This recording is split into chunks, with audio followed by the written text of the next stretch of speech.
Hi friends, ఎండాకాలంలో మనం ఎంతో జాగ్రత్తగా ఉండాలి. ఎంత జాగ్రత్తగా ఉన్నా ఒక్కోసారి వడదెబ్బ తగిలే అవకాశాలు ఎన్నో ఉన్నాయి.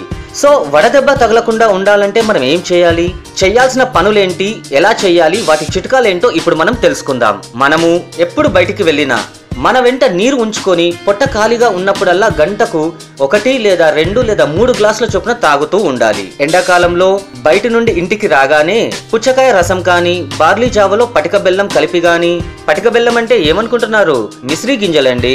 సో పటిక బెల్లం కలిపి గాని లేక కొబ్బరి నీళ్లు గాని చాలా మెల్లమెల్లగా కొద్దిగా సేవించాలి. ఎండలో బయట నుంచి వచ్చిన వెంటనే మనం ఎప్పుడైనా కూడా తీపి పదార్థాలు, తేనె తీసుకోకూడదు. వేసవి తాపానికి శరీరంలో సమతుల్యతను పాటించడానికి మనము కాసింత జాగ్రత్త తీసుకుంటే చాలా మంచిది.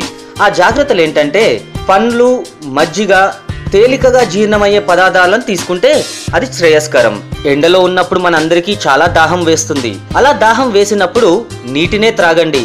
నీరు తప్ప ఇతర శీతల పానీయాలు తాగకండి, అవి దాహాన్ని తీర్చవు. దానితో పాటు రక్తంలోనికి నీటిలా ఆ డ్రింక్స్ త్వరగా చేరవు.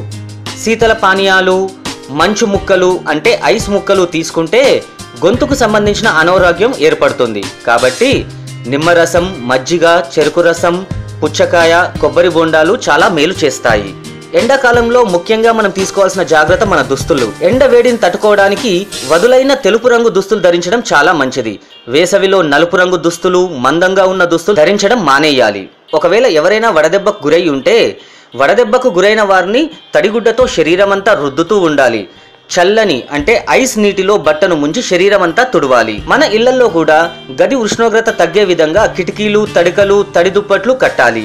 మనం ఎండలో ఉన్నప్పుడు, బయటికి వెళ్ళినప్పుడు తల తిరుగుట మొదలైన అనారోగ్య సమస్యలు ఏర్పడితే దగ్గరలో ఉన్న వైద్యుడిని సంప్రదించి ప్రాథమిక చికిత్స తీసుకోవాలి. అవకాశం ఉంటే వడదెబ్బ తగిలిన వ్యక్తికి మంచి గంధం చెక్కను సాది ఆ గంధాన్ని శరీరానికి లేపనం చేయాలి. వడదెబ్బకు గురైన వారిని వెంటనే వైద్య సేవల కోసం స్థానిక ప్రాథమిక వైద్యశాలకు తరలించి చికిత్స అందించడం చాలా శ్రేయస్కరం. ప్రతి ఒక్కరు కూడా వీలైనంత వరకు ఉదయం 11 గంటల నుంచి మధ్యాహ్నం 3 గంటల వరకు ఎండలోనికి రాకుండా జాగ్రత్తలు తీసుకోవాలి. ముఖ్యంగా మనం పిల్లల కోసం ఆలోచించాలి. చిన్న పిల్లలు వాళ్ళు ఆడుకోవడానికి బయటికి వెళ్ళినా వాళ్ళు ఎండ కింద లేకుండా వాళ్ళని నీడలో ఆడుకునేటట్టుగా మనం చూసుకోవాలి. ఇవ్వండి వేసవి కాలంలో వడదెబ్బకు తగలకుండా మనం చిన్న చిట్కాలతో మనము హ్యాపీగా ఉండొచ్చు. నేను మీ హైపరాది, ఇది పెద్ద సక్సెస్ అవ్వాలని కోరుకుంటున్నాను. Thank you. హాయ్, హలో, నమస్తే, సత్ శ్రీ అకాల్, ఆదా బర్సే, పూరా బర్సే, నా మీద బారిష్ బర్సే. ఈడెవరు అనుకుంటున్నారా, నేను జబర్దస్త్ శ్రీ చమ్మక్ చంద్ర గారి team. So please subscribe to Public Talk TV. Hi, hello, నేను మీ anchor Naresh Rai and please subscribe Public Talk TV. Tell me pretty lies, look me in the face, tell me that you love me.